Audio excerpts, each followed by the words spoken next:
are stereotyped the most because there are so many of them, and I don't know, but I grew up around a lot of Asians, and it's always been like Asians do well in school, Asians are good at math, and stuff like that. Other stereotype now is like Asians have a stereotype of being like smarter than most people and good at very technical things like technology and math and things like that. The model minority is is a generalized stereotype of the Asian American community and how they are perceived generally as being successful, highly educated, with no social ills. The history of the model minority really began in 1967 with a New York Times article about Asian Americans, and since then focusing on Japanese Americans as the next successful Asian ethnic group, somebody that would follow the lines of Jewish Americans.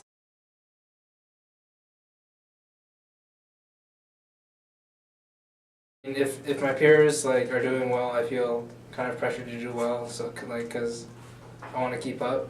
But from my family, it's kind of like they want me to do better, so I'll do better. I guess still getting good grades because it's really important. Getting a high GPA is really difficult in college, and I need to, I guess, just try to maintain high grades. A lot of people stereotype Asians to like have to do well, but I think as long as people aren't very ignorant, they can understand like why someone doesn't perform so well, and I don't think it's a big problem, especially in the real world. People are not as ignorant and understand like I guess world perspectives. Because if it's too simplistic to pin success under the model minority image around one thing, culture.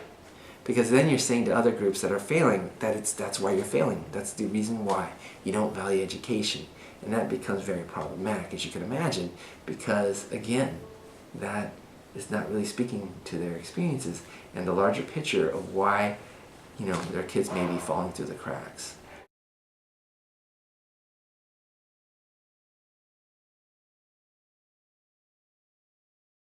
"41 years after the National Origins Act was passed in 1924 that forbade Asian Americans from immigrating here, Asians from coming here, it wasn't like they woke up and said, we need to let them come here because we feel like we need to. There were a lot of reasons for that I won't go into, but as you can imagine, one thing they did in order to make it palatable, to make it a bill that could get through both houses of Congress and create a majority behind it, was that they had to have strict, what we call requirements or preferences. So there was this idea that we should not shut our doors, our golden doors, to those from half the world in Asia, that we needed to open that up. And that's one of the reasons why Congress also put that specific preference. You had to be an artist, scientist, or someone of exceptional ability. So that was a fifth preference. And to be honest with you, about 60% or greater of Asians that came to the United States immediately during that first decade fit preference 5. Once those individuals got here that were highly educated, it was clear that the United States finally needed to begin granting citizenships to non-whites and African Americans. That they needed to try to allow others to become naturalized citizens. And up until the 1960s, Asians could not be naturalized citizens, even if they wanted to, right? Even if they could get here as an artist or scientist of exceptional ability. My parents came to the United States for graduate school. They just graduated from college, so they came to the United States. My parents, both of them graduated their bachelor's in Taiwan from separate universities, and then they individually came to America to find a better job and also obtain a master's. Both of them went to San Jose State University where they met.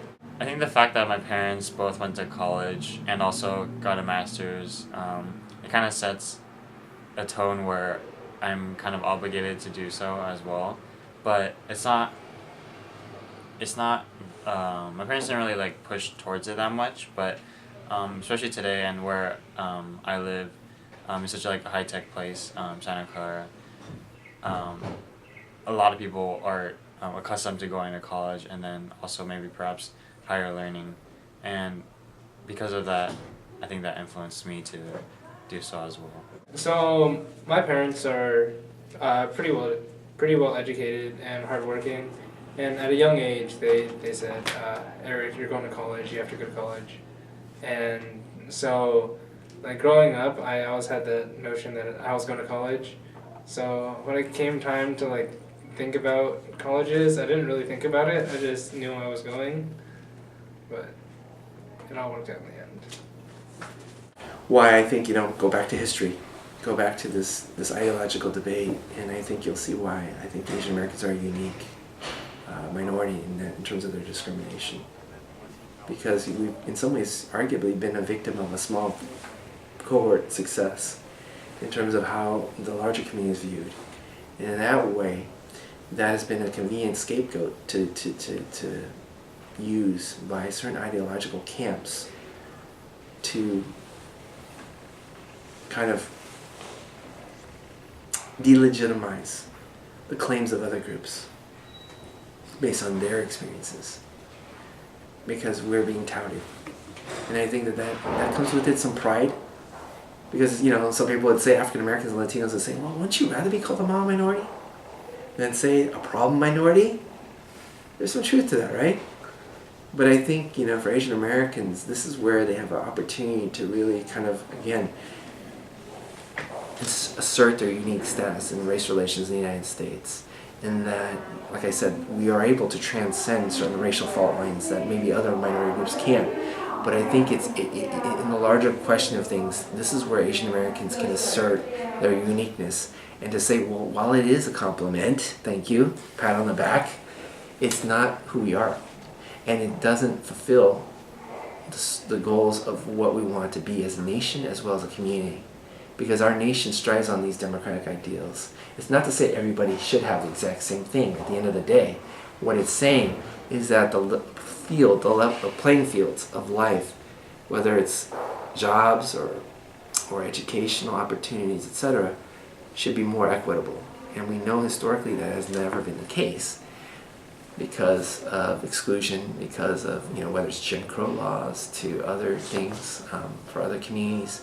That always hasn't been the case, and those inequities impact the present.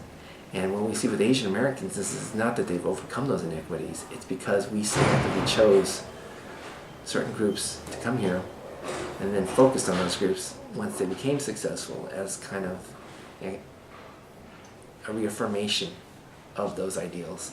When in fact, what we just did was we just created a very highly educated cohort.